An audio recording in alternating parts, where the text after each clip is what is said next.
کتاب الشفا سے آج کا وظیفہ، آب زمزم ہر مرض کے لیے شفا۔ آب زمزم کے فضائل، خصائل اور برکات، اثرات بہت زیادہ ہیں، اور کیوں نہ ہوں، آخر یہ جنت کا پانی ہے، جنتی پانی ہے، اور اس میں سرکار دو عالم صلی اللہ علیہ وآلہ وسلم کا لعاب مبارک بھی ملا ہوا ہے۔ یہی وجہ ہے کہ ہر زمانے کے اولیاء، اتقیاء، صلحاء، علماء رحمہم اللہ علیہم سب کے سب آب زمزم کے عاشق اور شیدا رہے ہیں، آب زمزم سے محبت بھی کرتے ہیں۔ روئے زمین پر موجود پانیوں میں سب سے بہترین پانی زمزم کا ہی ہے۔ یہ کھانے کا کھانا ہے، بیماری سے شفا ہے، پینے کے لیے پانی ہے، اور آب زمزم ہر اس جائز مقصد کو پورا کرنے کے لیے کافی ہے جس کے لیے آب زمزم پیا جائے۔ بہت برکتوں والا پانی ہے، اور پوری روئے زمین میں پیور واٹر، سب سے خالص پانی ہی یہی ہے۔ چنانچہ اگر آپ نے اسے اس مقصد کے لیے پیا کہ آپ کو شفا مل جائے تو اللہ تعالیٰ آپ کو شفا عطا فرمائے گا۔ زمزم کو خوب آسودہ ہو کر پینا نفاق سے، منافقت سے بری ہونے کی علامت ہے۔ اس کا پانی سر درد کو ختم کرتا ہے، اور زمزم کے کنویں میں نظر کرنے سے، زمزم کے کنویں میں دیکھنے سے بینائی تیز ہوتی ہے۔ رسول اللہ صلی اللہ علیہ وآلہ وسلم جب کسی شخص کو کسی تحفے سے سرفراز فرمانا چاہتے تو اسے آب زمزم کا تحفہ عنایت فرماتے، اور آقا کریم صلی اللہ علیہ وآلہ وسلم نے فرمایا، جب تم اس زمزم کے کنویں سے پانی پیو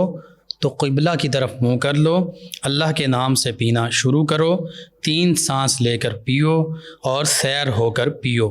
اور فرمایا جب پی چکو تو اللہ تعالیٰ کا شکر اور حمد بجا لاؤ۔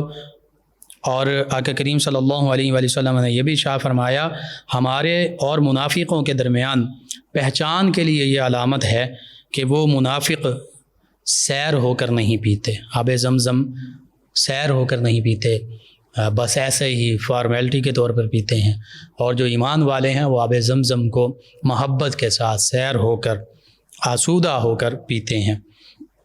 اسی طرح سیدنا عبداللہ ابن عباس رضی اللہ عنہما جب زمزم شریف نوش فرماتے تو یہ دعا پڑھتے تھے، اللہم انی اسألک علما نافعا ورزقا واسعا وشفاء من کل داء، اے اللہ میں تجھ سے نفع بخش علم، کشادہ رزق اور ہر بیماری سے شفا کا سوال کرتا ہوں۔ یعنی آب زمزم پیتے ہوئے یہ دعا پڑھنا صحابہ کرام کی سنت ہے۔ زمزم شریف جو ہے عظیم فضائل، خصائل اور خیرات و برکات کا حامل ہے۔ آقا کریم صلی اللہ علیہ وآلہ وسلم خود نوش جاں فرماتے، یعنی خود بھی پیا کرتے، بیماروں کو پلاتے، شفا حاصل کرنے اور مریضوں پر چھینٹا مارنے کے لیے آقا کریم صلی اللہ علیہ وآلہ وسلم اپنے ساتھ مدینہ طیبہ بھی لے جاتے۔ اہل بیت اعظام علیہم السلام، علیہم الرضوان، صحابہ کرام علیہم الرضوان و علیہم السلام، اور امت کے سلف صالحین یعنی بزرگان دین، اولیاء کاملین، صالحین، فقہاء کرام، علماء کرام، ہمارے بزرگ ہمیشہ سفر میں اپنے ساتھ آب زمزم رکھتے تھے،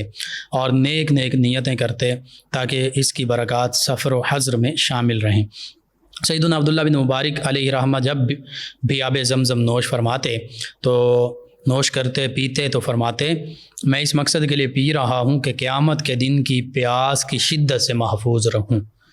تو یہ مختصر سا آب زمزم کے بارے میں۔ آب زمزم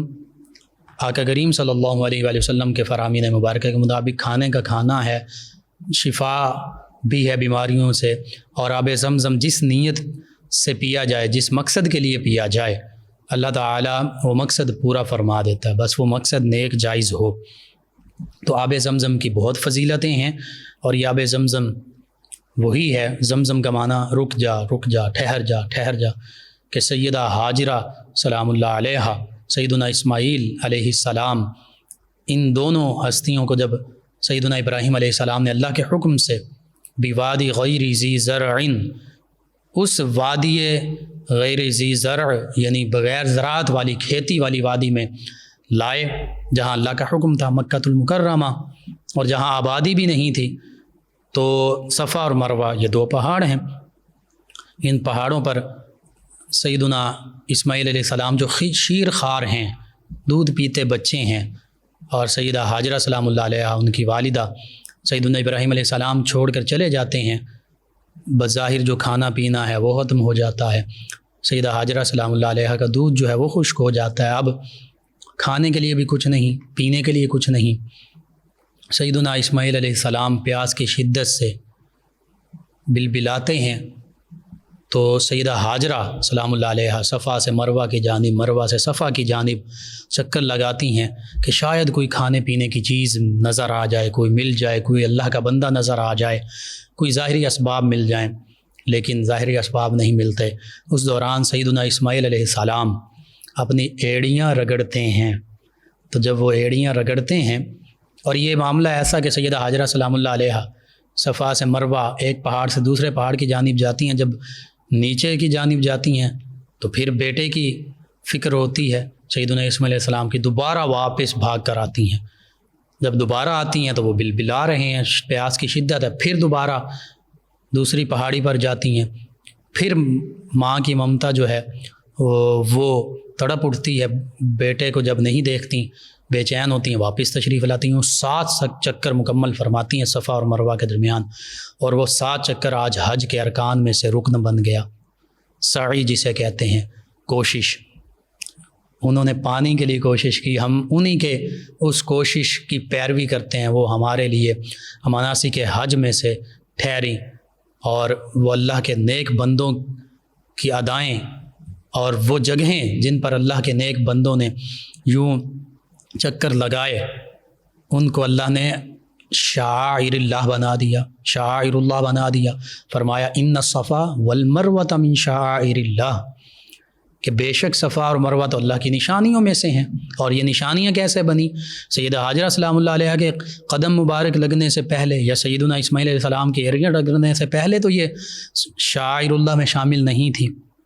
یہ ان عظیم ہستیوں کے قدم لگے تو اللہ تعالیٰ نے انہیں بھی، ان 2 پہاڑیوں کو اپنی عظیم نشانیاں بنا دیا۔ تو پھر اللہ کے نیک بندے وہ غیر اللہ نہیں ہوتے، وہ بھی شعائر اللہ ہوتے ہیں۔ کوئی نبی اللہ ہوتے ہیں، کوئی رسول اللہ ہوتے ہیں، کوئی حبیب اللہ ہوتے ہیں، کوئی خلیل اللہ ہوتے ہیں، کوئی ذبیح اللہ ہوتے ہیں۔ ہمارے آقا صلی اللہ علیہ وآلہ وسلم حبیب اللہ ہیں، کوئی اصحاب رسول اللہ ہوتے ہیں، کوئی اہل بیت رسول اللہ ہوتے ہیں، کوئی اولیاء اللہ ہوتے ہیں۔ یہ غیر اللہ نہیں ہوتے، یہ بھی اللہ کی نشانیاں ہوتی ہیں۔ تو یوں اللہ کے نیک بندوں کے جو معمولات ہیں، اللہ سبحانہ وتعالی انہیں آنے والے لوگوں کے لیے عبادت کا ذریعہ بنا دیتا ہے، وہ عبادت ٹھہرتے ہیں، وہ ان کے اعمال اور وہ مناسک حج کے معمولات میں شامل ہو جاتے ہیں۔ آج اگر کوئی صفا اور مروہ کے درمیان سعی نہیں کرتا تو اس کا حج، اس کا عمرہ مکمل نہیں ہوتا۔ یہ اللہ کے پیارے بندوں کی، حالانکہ سیدہ ہاجرہ سلام اللہ علیہا نبیہ نہیں ہیں، کوئی خاتون نبی نہیں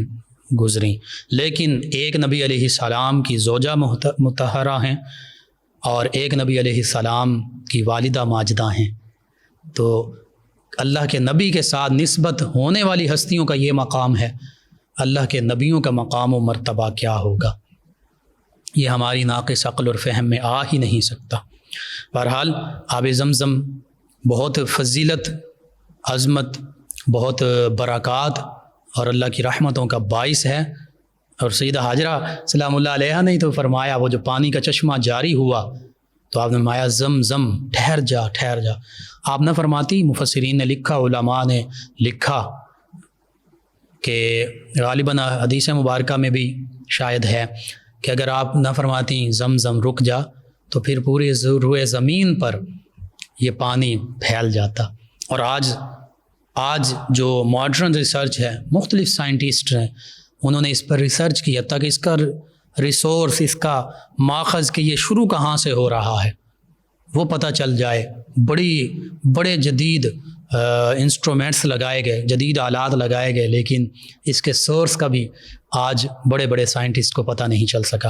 اور جاپانیز سائنٹسٹ جو ہیں، جاپانی سائنسدان، انہوں نے بھی، دیگر ممالک کے سائنٹسٹ، انہوں نے بھی اس پر ریسرچ کی، حتیٰ کہ ان ساری ریسرچز کا خلاصہ یہ ہے، کنکلوژن یہ ہے کہ پوری روئے زمین پر سب سے زیادہ مقدار میں سب سے پیور خالص پانی جو ہے، جس میں تمام صحت افزا جو اجزاء ہیں وہ شامل ہوں، وہ یہی آب زمزم ہے، زمزم کا پانی ہے۔ آج ہم دیکھتے ہیں بعض اوقات منرل واٹرز اور یہ چیزیں استعمال کی جاتی ہیں، لیکن حقیقت یہ ہے یہ منرل واٹرز بھی لیبارٹریز میں چیک ہو چکے ہیں اور پتہ چل چکا ہے کہ یہ بھی پیور نہیں ہوتے، یہ بھی امپیور ہیں، خالص نہیں ہیں، نہ خالص ہیں، ان میں بھی کچھ نہ کچھ کثافتیں جو ہیں وہ موجود ہیں۔ لیکن قربان جائیے، جہاں اللہ کے نبی علیہ السلام، آقا کریم صلی اللہ علیہ وآلہ وسلم کے آباء میں سے سیدنا اسماعیل علیہ السلام، ان کے پاؤں مبارکہ لگے اور پھر زمزم کا چشمہ جاری ہوا، وہ ہمارے لیے پیورٹی کا نشان ٹھہرا، اور یہ زمزم کا چشمہ یہ بھی اللہ کی نشانیوں میں سے ہے۔ اللہ والوں سے جن چیزوں کو نسبت ہو جائے وہ بھی شعائر اللہ میں شامل ہو جاتی ہیں۔ اللہ تعالی ہمیں آب زمزم کی برکات سے بھی نوازے، اور اللہ تعالی ہمیں اپنے تمام انبیاء و مرسلین علیہم الصلاۃ والتسلیم، آقا کریم صلی اللہ علیہ وآلہ وسلم، صحابہ کرام علیہم الرضوان، اہل بیت کرام علیہم الرضوان، اولیاء کرام رحمہم اللہ علیہم اجمعین، تمام جو اللہ سے محبت کرنے والی ہستیاں، اللہ کے برگزیدہ مقرب بندے ہیں، ان سے محبت کرنے والا بنائے، ان کی سیرت، اخلاق، کردار کی پیروی کرنے والا بنائے، ان کی عظمتوں، رفعتوں، شانوں کو اپنے قلوب و اذہان میں وسعت قلبی کے ساتھ ہمیں جگہ دے، آمین۔